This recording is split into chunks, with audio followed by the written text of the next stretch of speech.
शैतान जो कि पूरी दुनिया के लोगों को सुसाइड करवा रहा है। हालात इस कदर बिगड़ चुके हैं कि पूरी दुनिया में इंसानों का नामो निशान मिट रहा है। ये शैतान पूरी दुनिया में फैल चुके हैं और ये किसी को खुद से नुकसान नहीं पहुंचाते, बल्कि जो भी इंसान इन्हें देख लेता है या फिर इन्हें देखने की कोशिश करता है तो ये उस इंसान के दिमाग को इस हद तक अपने वश में कर लेते हैं कि फिर वो इंसान अपने ही हाथों खुद की जान ले लेता है। जी हाँ, आज हम जिस मूवी को एक्सप्लेन करने जा रहे हैं उस मूवी की कहानी भी कुछ इसी प्रकार की है। मूवी का नाम है बर्ड बॉक्स, जो कि 2018 में रिलीज हुई थी। इससे पहले कि आप हमारी कहानी में खो जाएं, आप इस वीडियो को लाइक कर और मेरे चैनल को सब्सक्राइब कर मुझे सपोर्ट कर सकते हो। तो आइए अब बिना किसी देरी के कहानी की शुरुआत करते हैं। कहानी की शुरुआत में हमें एक औरत को दिखाया जाता है जिसका नाम मैलोरी होता है। मैलोरी काफी डरी हुई होती है और वो अपने 2 बच्चों को कुछ बता रही होती है। मैलोरी उन्हें बता रही होती है कि चाहे जो कुछ भी हो जाए वो अपनी आंखों की पट्टी को नहीं खोलेंगे। वो नदी से होते हुए जा रहे हैं और अगर उन्हें पानी या जंगल में से किसी भी तरह की आवाज सुनाई दी तो वो सबसे पहले मैलोरी को बताएंगे, लेकिन किसी भी हालात में वो अपनी आंखों की पट्टी को नहीं खोलेंगे, क्योंकि अगर उन्होंने ऐसा किया तो वो मारे जाएंगे। मैलोरी 2 बच्चों की माँ होती है, जो कि एक लड़का है और एक लड़की। इन दोनों बच्चों का अभी तक उसने कोई नाम भी नहीं रखा है। वो अपनी बेटी को गर्ल तो वहीं बेटे को बॉय कहकर बुलाती है। बाद में ये सब जरूरी सामान इकट्ठा कर और अपनी आंखों में पट्टी बांधकर यहाँ से बोट में अपने सफर की शुरुआत करते हैं। मैलोरी के पास 3 बर्ड्स भी होते हैं जिन्हें उसने बॉक्स में रखा हुआ है। मैलोरी बोट से कहाँ के लिए जा रही है और उन सब ने अपनी आंखों में पट्टी क्यों बांधी हुई है, ये आपको कुछ ही देर में पता लग जाएगा। इसके बाद मूवी 5 साल पीछे जाती है, जब दुनिया में सब कुछ नॉर्मल था। हम मैलोरी को देखते हैं जो कि तब प्रेग्नेंट थी और वो एक पेंटर थी। मैलोरी से मिलने उसकी बहन जेसिका उसके घर आती है और उसे बताती है कि दुनिया में अजीब तरह की घटनाएं हो रही हैं, जिसमें लोगों का खुद ब खुद दिमाग खराब हो रहा है और वो खुद को ही मार दे रहे हैं। बाद में जब मैलोरी न्यूज को देखती है तो उसे पता लगता है कि रशिया में भी अब ऐसी घटनाएं होने लग गई हैं, लेकिन किसी को भी ये नहीं पता होता कि इसके पीछे का रीजन क्या है। बाद में मैलोरी अपनी बहन के साथ अपने पेरेंटल चेकअप के लिए जाती है, जहां डॉक्टर उसे खुशखबरी देती है कि उसका बच्चा सही सलामत है और वो कुछ ही दिनों में मां बन जाएगी। हॉस्पिटल से वापस आते वक्त मैलोरी एक अजीब चीज को देखती है। मैलोरी देखती है कि एक औरत अपना सर जोर जोर से दरवाजे पे पटक रही है, जिसको देख मैलोरी काफी डर जाती है और जल्दी से अपनी बहन की कार में बैठकर घर के लिए निकल पड़ती है। ये दोनों जब घर के लिए आ रहे होते हैं तो वो देखते हैं कि रास्ते में कई लोग अपने आप को मार रहे हैं। चारों तरफ हलचल मची हुई है और जो लोग अभी ठीक हैं वो अपनी जान बचाने के लिए भाग रहे हैं। इसी बीच जेसिका को कुछ अजीब सी चीज दिखाई पड़ती है, जो कि वही मॉन्स्टर होता है, जिसके बाद उसकी आंखों का रंग बदल जाता है। मैलोरी उससे कई बार पूछती है कि आखिर उसने ऐसा क्या देखा है, लेकिन अब जेसिका कुछ भी बताने के हालात में नहीं रहती और खुद को मारने के लिए उतावली हो जाती है। वो कई कोशिश करती है कि वो अपनी कार का एक्सीडेंट करवा ले, लेकिन मैलोरी जैसे तैसे कार को संभालती है और आगे जाकर इनकी कार पलट जाती है। ये दोनों कार से बाहर निकलते हैं, लेकिन जेसिका तुरंत खड़े होकर एक ट्रक के आगे आ जाती है और अपनी जान दे देती है।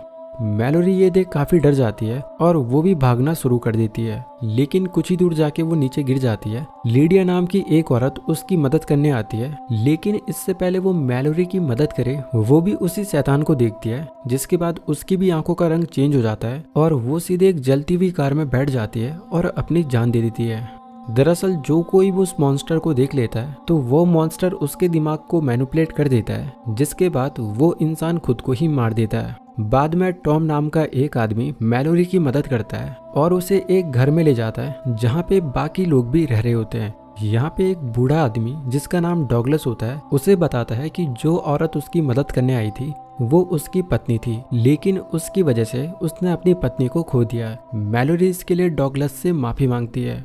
सारे मेंबर्स काफी परेशान होते हैं और सबको अपने अपने परिवार की फिक्र हो रही होती है। तभी न्यूज में दिखाया जाता है कि ऐसी घटनाएं अब पूरी दुनिया में होने लग गई है और सलाह दी जाती है कि जो लोग अभी इन्फेक्टेड नहीं है वो अपने अपने घरों में खुद को क्वारंटाइन कर ले। तभी यहाँ पे एक कपल होता है जिन्हें उनके बच्चों का कॉल आता है। कॉल पर इन्हें पता चलता है कि उनके बच्चों ने भी उस साये को देख लिया है, जिसके बाद वो भी खुद को मार देते हैं। अब अपने बच्चों के खातिर ये कपल यहाँ से निकल पड़ता है और अब बचे हुए सारे मेंबर्स घर की सारी ओपनिंग्स को बंद कर देते हैं। साथ ही ये घर की सारी विंडोज पे भी न्यूज़पेपर चिपका देते हैं ताकि वो मॉन्स्टर इनको कहीं से भी ना दिखे। अब इस घर में कुल मिलाकर 8 लोग रहते हैं जिन्होंने अपने परिवार को खो दिया है। ये सब चल ही रहा होता है कि तभी ओलंपिया नाम की एक प्रेग्नेंट औरत इनके घर पे आ जाती है। हालांकि पहले तो ये उसे अंदर नहीं आने देते क्योंकि इन्हें डर होता है कि कोई इन्फेक्टेड इंसान घर के अंदर ना आ जाए। इसके बाद मूवी प्रेजेंट में आती है, जहां मैलोरी और उसके बच्चों को नदी में 6 घंटे से भी ज्यादा का टाइम हो चुका है। मैलोरी टेलीफोन से हेल्पलाइन नंबर पे कॉल करती है, लेकिन उसे वहां से किसी भी प्रकार का रिस्पॉन्स नहीं आता। वहीं तभी बॉक्स में रखे हुए उसके बर्ड्स चहचहाना शुरू कर देते हैं। मैलोरी को एक डरावनी आवाज सुनाई पड़ती है जो कि उसका नाम ले रही होती है। मैलोरी किसी तरह उस आवाज को इग्नोर करती है और आगे का सफर जारी रखती है। इसके बाद मूवी फिर से 5 साल पीछे जाती है, जहां कुछ दिनों के बाद अब इनका खाना खत्म हो जाता है। ये सब डिसाइड करते हैं कि अब इन्हें पास के सुपरमार्केट जाना पड़ेगा। वहीं ग्रेग, जो कि इस घर का ओनर होता है, वो इन सबको कहता है कि वो घर में सीसीटीवी कैमरास पे नजर रखेगा ताकि उसे पता चले कि घर के बाहर जाना सुरक्षित है या नहीं। बाकी मेंबर्स उसे ऐसा करने से मना करते हैं, लेकिन ग्रेग उन्हें कहता है कि वो बस सीसीटीवी कैमरास पे नजर रख रहा है। साथ ही ग्रेग ये भी पता लगाना चाह रहा है कि उस मॉन्स्टर को सामने से देखने और सीसीटीवी कैमरास की मदद से देखने में कितना फर्क होता है। ग्रेग मॉनिटर के सामने बैठ जाता है और बाकी मेंबर उसे चेयर से बांध देते हैं ताकि वो खुद को नुकसान ना पहुंचा पाए।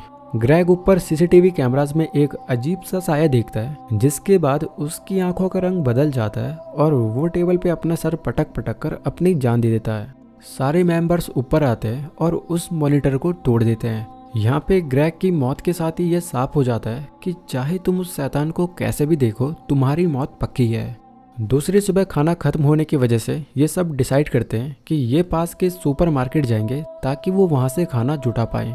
ये सारे मिलकर डिसाइड करते हैं कि चार्ली, टॉम, डॉगलस, लूसी और मैलोरी बाहर जाएंगे और सुपरमार्केट से खाना लेके आएंगे।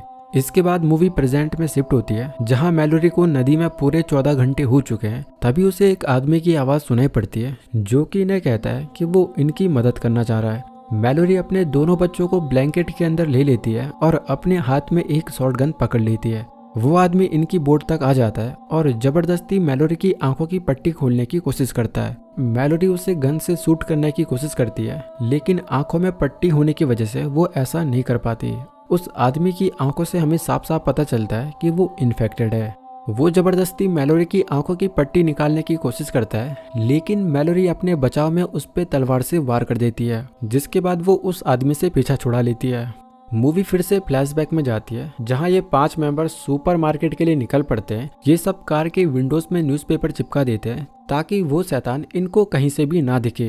ये जीपीएस की मदद से सुपरमार्केट की तरफ निकल पड़ते हैं। वहीं रास्ते में इनकी कार कई लाशों के ऊपर से जाती है और बीच रास्ते में इनकी कार को वो मॉन्स्टर चारों तरफ से घेर लेते हैं, लेकिन किसी तरह ये सब सुपरमार्केट तक पहुंचने में कामयाब होते हैं। फॉर्चुनेटली इन्हें खाने पीने का सारा सामान वहाँ पे मिल जाता है। डॉगलस इन्हें कहता है कि अब इन्हें वापस घर जाने की जरूरत नहीं है और वो सब यहाँ पे आराम से 1 साल तक गुजार सकते हैं, लेकिन बाकी सभी उसे इस बात के लिए उसे दुत्कारते हैं। वहीं मैलोरी एक पिंजरे को देखती है जिसमें बर्ड्स होते हैं, वो उसे अपने साथ रख लेती है और ये वही बर्ड्स हैं जो कि मैलोरी ने प्रेजेंट में अपने साथ रखे हुए हैं। ये सब घर के लिए निकल ही रहे होते हैं कि तभी चार्ली का एक दोस्त फिश फिंगर जबरदस्ती दरवाजे से अंदर आने की कोशिश करता है। उसकी बातों से हमें साफ पता चलता है कि वो इन्फेक्टेड है, क्योंकि वो इन्हें कह रहा होता है कि वो शैतान बहुत अच्छा है और तुम सबको उसे देखना चाहिए। लेकिन चार्ली यहाँ पे इन सब के लिए खुद को सैक्रिफाइस कर देता है और अपने दोस्त फिश फिंगर को धक्का देकर बाहर फेंक देता है,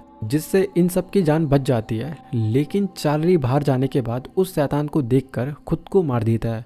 अब यहाँ पे आपके मन में एक बात जरूर आई होगी कि जिस किसी ने भी उस शैतान को देख लिया या फिर उसे देखने की कोशिश की तो फिर वो इंसान सुसाइड कर देता है, लेकिन जिसने मैलोरी पे अटैक किया और जो अभी स्टोर हाउस में घुसने की कोशिश कर रहा था, वो इन्फेक्टेड होके भी कैसे सरवाइव कर पा रहे हैं? तो इस सवाल का आंसर आपको अंत में पता लग जाएगा, क्योंकि अगर मैंने अभी इसके बारे में बात की तो फिर आपका मजा खराब हो जाएगा। खैर, ये सब सुपरमार्केट से जीपीएस के माध्यम से जैसे तैसे घर आते हैं। रात को मैलोरी कुछ टाइम डॉगलस के साथ स्पेंड करती है, जिससे उसे पता चलता है कि डॉगलस ने भी बहुत कुछ खो दिया है। हालांकि उसकी बातों से पता लगता है कि उसे किसी की भी परवाह नहीं है, लेकिन असल में डॉगलस इसके ठीक उल्टा होता है।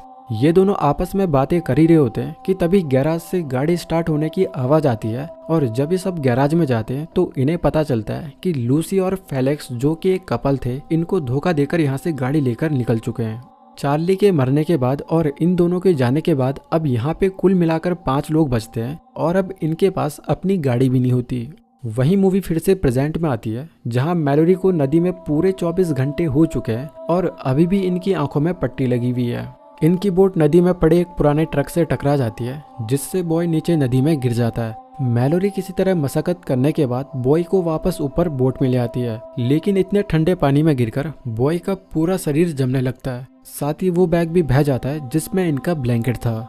मैलोरी फटाफट से बोट को किनारे पे लगाती है और अपने बच्चों से कहती है कि चाहे जो कुछ भी हो जाए वो दोनों बोट पर ही रहना, जब तक कि वो जरूरी सामान लेके वापस न आ जाती। मैलोरी एक सूत के धागे से अपने बोट को बांध देती है। मैलोरी आगे कैंटीन में जाती है, जहाँ से वो कुछ जरूरी सामान इकट्ठा करने लगती है, लेकिन इसी बीच वो शैतान यहाँ पे पहुंच जाता है और मैलोरी का नाम पुकारने लगता है। मैलोरी उसे गन से शूट करने की कोशिश करती है और बोट की तरफ वापस भागने लगती है।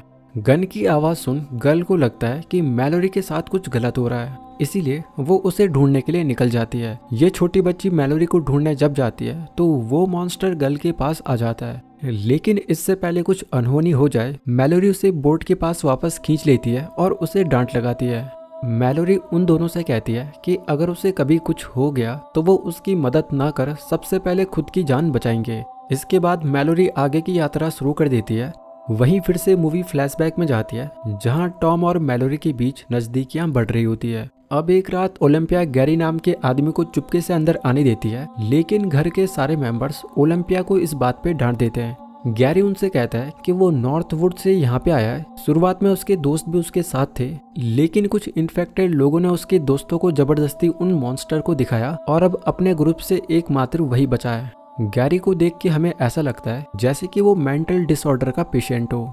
खैर ये सब उसे घर में रहने की अनुमति दे देते हैं। हालांकि डॉगलस इसके अगेंस्ट होता है, लेकिन सैरिल उसके सर पे वार कर उसे बेहोश कर देती है और ये सब डॉगलस को एक अलग कमरे में बंद कर देते हैं। बाद में ओलंपिया मैलोरी को बताती है कि उसने गैरी को अंदर इसलिए आने दिया क्योंकि उसे पता है कि इस कंडीशन में बाहर रहना कैसा लगता है। मैलोरी ओलंपिया को एक किटी टॉय देती है और उसे कहती है कि ये उसके होने वाले बच्चे के लिए है। कहानी फिर से प्रेजेंट में आती है, जहाँ पे हम गर्ल के हाथों में वही किटी टॉय को देखते हैं, जिसका सीधा सा मतलब है कि आगे जाकर ओलंपिया की मौत हो जाएगी। अब हमें गैरी को दिखाया जाता है, जिसकी फिजिकल एक्टिविटी से हमें लगता है कि वो कोई मेंटल पेशेंट है। वो बर्ड्स को पिंजरे के साथ फ्रिज में रख देता है और इस इंटेंस माहौल में भी वो म्यूजिक सुन रहा होता है। वहीं डॉगलस भी अब होश में आ जाता है और उसे भी पूरी तरह विश्वास हो जाता है कि गैरी एक सरफिरा है। ओलंपिया और मैलोरी दोनों को लेबर पेन शुरू हो जाता है। सैरिल और टॉम दोनों इनको देखते हैं तो वहीं नीचे गैरी अपने बैग से मॉन्स्टर की ड्राइंग को निकालता है और उन्हें देखने लगता है। और अब उन ड्राइंग्स को देखने के बाद उसकी आंखों का रंग चेंज हो जाता है। ऊपर मैलोरी और ओलंपिया दोनों अपने बच्चे को जन्म दे देती है। ओलंपिया ने जहां एक लड़की को जन्म दिया होता है तो वहीं मैलोरी एक लड़के को जन्म देती है। नीचे से गैरी बच्चों की रोने की आवाज सुन वो उतावला हो जाता है। उन ड्राइंग्स को देखने के बाद उसकी आंखों का रंग चेंज हो जाता है और वो घर की सारी विंडोज पे लगे न्यूज़पेपर को निकालने लगता है। डॉगलस को पूरी तरह विश्वास हो जाता है कि गैरी इन्फेक्टेड था और उन्होंने उसे घर में लेके बहुत बड़ी गलती कर दी है, लेकिन चाहकर भी वो कुछ नहीं कर पाता क्योंकि वो लॉक्ड होता है। डॉगलस टॉम को बताता है कि गैरी इन्फेक्टेड है। टॉम जब किचन में जाता है तो गैरी उसके सिर पे वार कर उसे बेहोश कर देता है। गैरी बच्चों की रोने की आवाज सुन ऊपर आ जाता है और ऊपर की भी सारी विंडोज पे लगे न्यूज़पेपर को हटाने लगता है और सबको कहता है कि देखो वो कितना प्यारा है, वो चाहता है कि तुम उसे देखो। यहाँ पे ओलंपिया अफेक्ट हो जाती है। मैलोरी किसी तरह से ओलंपिया से उसका बेबी मांगती है, जिसके बाद ओलंपिया सीधे खिड़की से कूदकर अपनी जान दे देती है। वहीं गैरी सैरिल की भी जबरदस्ती आंखें खोलता है, जिसके बाद सैरिल भी अफेक्ट हो जाती है और वो भी अपनी जान ले लेती है। गैरी अब मैलोरी को भी मरवाए इससे पहले यहाँ पे डॉगलस शॉटगन लेके आ जाता है। आंखें बंद कर गोली चलाने की कोशिश करता है, जिसमें एक गोली गैरी को लग भी जाती है और वो गुस्से में डॉगलस को धक्का देता है, जिसके बाद दोनों के दोनों किचन में जाकर गिरते हैं, जहां गैरी डॉगलस को बुरी तरह मारकर उसका अंत कर देता है। वहीं ऊपर मैलोरी दोनों बच्चों को ब्लैंकेट में छुपा लेती है। किचन से एक शॉटगन की आवाज आती है और मैलोरी को लगता है कि गैरी ने टॉम को भी मार दिया है। टॉम ऊपर मैलोरी के पास आता है, लेकिन मैलोरी काफी डरी हुई होती है। जब उसे पता चलता है कि ये गैरी नहीं बल्कि टॉम है तो उसका ये डर दूर हो जाता है। अब कहानी इस सीन के ठीक 5 साल बाद शिफ्ट होती है, यानी कि हमें मूवी की शुरुआत से पहले का समय दिखाया जाता है, जहां टॉम और मैलोरी दोनों साथ में होते हैं। वहीं बच्चे भी अब बड़े हो चुके हैं। मैलोरी अपने बच्चों को सर्वाइविंग स्किल्स और वार्निंग साइंस सिखाती है, और इन्होंने आसपास के घरों और शॉप्स को रस्सी के सहारे आपस में बांधा होता है ताकि ये रस्सी के सहारे आसानी से आ जा सके। यहाँ पे इनके घर के पास कुछ मेंटल पेशेंट अभी भी घूम रहे होते हैं जो कि इनको ढूंढ रहे होते हैं। एक दिन इन्हें रेडियो पे एक सिग्नल आता है। लाइन पे एक रिक नाम का आदमी इनसे बात करता है, जो कि इन्हें बताता है कि जिस जगह पे वो अभी है वो पूरी तरह सुरक्षित है। साथ ही उन्होंने खाने पीने का भी पूरा इंतजाम वहाँ पे किया हुआ है। अगर वो वहाँ पे आना चाहे तो आ सकते हैं। वो जगह काफी दूर होती है, लेकिन वो नदी के बहाव के डायरेक्शन में होती है। रिक इनको कहता है कि अगर ये नाव से वहाँ पे आना चाहे तो 2 दिन में ये वहाँ पे पहुँच सकते हैं। रिक इनको बताता है कि जिस जगह पे नदी का बहाव बहुत तेज होगा, यानी कि जहाँ पे रैपिड्स होगा, वहीं पास में इनका बसेरा है। यहाँ पे जिस जगह की बात रिक कर रहा होता है, मैलोरी अभी उसी जगह के लिए जा रही होती है। मैलोरी टॉम को समझाती है कि शायद ये पागल लोगों की कोई चाल है, लेकिन कोई भी रास्ता ना होने पर टॉम बोट बनाना शुरू कर देता है। सब कुछ प्लान के मुताबिक चलता है और अब इनको आज उस जगह के लिए निकलना है। लेकिन इससे पहले ये वहाँ के लिए निकले, कुछ मेंटल लोग यहाँ पे आ जाते हैं, जिसके बाद टॉम मैलोरी को समझाता है कि वो यहाँ से निकले और नदी के पास वाले घर में उसका इंतजार करे, और अगर वो कुछ देर में लौट के नहीं आया तो फिर वो बोट से उसी जगह के लिए निकल जाएंगे। मैलोरी यहाँ से निकलती है तो वहीं टॉम उन मेंटल लोगों का ध्यान अपनी तरफ खींच लेता है। वो टॉम को कहते हैं कि वो अपनी आंखों की पट्टी उतार दे और उस मॉन्स्टर की खूबसूरती को देखे, लेकिन टॉम उन पे गन चला देता है। बदले में वो भी टॉम पे गोली चला देते हैं, जिससे टॉम काफी जख्मी हो जाता है। उसे अब मैलोरी और बच्चों को बचाने के लिए अपनी आंखों की पट्टी खोलनी पड़ती है, जिसके बाद वो एक एक कर सारे मेंटल लोगों को मार देता है। लेकिन जब वो आखिरी बंदे को मारने जाता है तो ना चाहते हुए भी टॉम उस शैतान को देख लेता है और वो आखिरी मेंटल आदमी को मारकर खुद को भी शूट कर देता है। टॉम जब कई देर तक वापस नहीं आता तो मैलोरी सब कुछ समझ जाती है। वो अपने दोनों बच्चों को इंस्ट्रक्शन देती है कि अब वो 2 दिन के सफर में जाएंगे तो वो अपनी आंखों की पट्टी को नहीं खोलेंगे। ये वही सीन होता है जो कि हमें मूवी की शुरुआत में दिखाया गया था, जिसके बाद वो नदी में अपना सफर शुरू करती है। मूवी अभी प्रेजेंट में आती है, जहाँ पे मैलोरी को नदी में पूरे 42 घंटे हो चुके हैं और अब वो अपने सफर के अंतिम पड़ाव पे आती है। लेकिन जब इनकी बोट रैपिड से गुजरती है तो वो पलट जाती है, जिससे ये तीनों पानी में गिर जाते हैं। गर्ल को तो जमीन मिल जाती है, लेकिन बॉय अभी भी पानी में होता है। मैलोरी किसी तरह बॉय और खुद को भी नदी के पार ले आती है और अब ये तीनों रिक की बताई जगह के लिए निकल जाते हैं। तभी बीच रास्ते में वो मॉन्स्टर आ जाता है, जो कि इन्हें इनकी आंखों की पट्टी खोलने को कहता है। लेकिन मैलोरी उससे बचने की कोशिश में पहाड़ी से नीचे गिर जाती है और बेहोश हो जाती है। वहीं गर्ल और बॉय दोनों भी अलग हो जाते हैं। वो मॉन्स्टर गर्ल और बॉय दोनों को मैलोरी की आवाज से पुकारता है। वो इन्हें कहता है कि वो बिल्कुल सेफ है और वो दोनों अपनी आंखों की पट्टी को खोल दे। ये दोनों बच्चे उस मॉन्स्टर के बहकावे में आ जाते हैं, लेकिन इससे पहले ये अपनी आंखों की पट्टी को खोले, मैलोरी को होश आ जाता है और वो इन दोनों को फिर से अपने पास रख लेती है। हालांकि यहाँ पे मैलोरी को भी वो मॉन्स्टर डॉगलस, टॉम और ओलंपिया की आवाज निकालकर उसे फंसाने की कोशिश करता है, लेकिन मैलोरी उसके जाल में नहीं फंसती। बाद में मैलोरी अपने बच्चों के साथ रिक की बताई जगह में पहुंच जाती है और ये एक ब्लाइंड स्कूल होता है। रिक यहाँ पे इन तीनों की आंखों को चेक करता है और सब कुछ ठीक होने के बाद वो इन तीनों को अंदर ले लेते हैं। मैलोरी यहाँ पे अपने डॉक्टर को देखती है, जिसे देख वो काफी खुश होती है। डॉक्टर जब उससे उसके बच्चों का नाम पूछती है तो अब जाके मैलोरी अपने बच्चों का नामकरण करती है। वो अपने सबसे करीबी लोगों का नाम उन दोनों को देती है। वो अपनी बेटी को ओलंपिया तो वहीं बेटे का नाम टॉम रखती है। और ये जगह अभी तक इसलिए सेफ है क्योंकि यहाँ पे सारे के सारे ब्लाइंड्स होते हैं। साथ ही इन्होंने बहुत सारे बर्ड्स को पाला होता है ताकि जब भी वो मॉन्स्टर इनके आसपास हो तो इनको पता चल जाए। यहाँ पे सारे खुले आसमान के नीचे बेफिक्र होके रहते हैं और हंसी खुशी अपना जीवन व्यापन करते हैं। मैलोरी के फेस में भी हम काफी टाइम के बाद एक स्माइल को देखते हैं और इसी के साथ इस मूवी का अंत होता है। आइए अब उस सवाल के बारे में जान लेते हैं जो कि आपके मन में उठ रहा होगा कि कैसे कुछ लोग उस मॉन्स्टर को देखने के बाद भी जीवित रहते हैं। तो दरअसल जो भी लोग उन मॉन्स्टर को देखने के बाद बच जाते हैं वो सब पागल होते हैं, जिनको पहले से ही मानसिक बीमारी होती है। एक पागल इंसान जो कि दिमाग से पहले ही बीमार है, वो पहले ही एक मरे हुए व्यक्ति के समान होता है। इसीलिए वो चालाक मॉन्स्टर्स इनको अपने वश में करके इनसे अपने लिए काम करवाते हैं और जबरदस्ती सबको उन मॉन्स्टर को देखने के लिए कहते हैं। यहाँ पे मूवी के डायरेक्टर ने उन शैतानों का रंग रूप रिवील नहीं किया है, जिससे कि मूवी में सस्पेंस अंत तक बना रहता है। लेकिन अंत में भी हमें ये नहीं पता चलता कि आखिर वो शैतान दिखते कैसे हैं। डायरेक्टर की माने तो वो मॉन्स्टर बिल्कुल वैसे ही दिखते हैं जैसी ड्राइंग्स गैरी के पास थी। खैर, इसी के साथ मैं आपसे विदा लेता हूँ। अगर आपको हमारा ये एक्सप्लेनेशन पसंद आया हो तो आप हमारे इस वीडियो को लाइक कर हमारे इस चैनल को सब्सक्राइब कर हमें सपोर्ट कर सकते हो।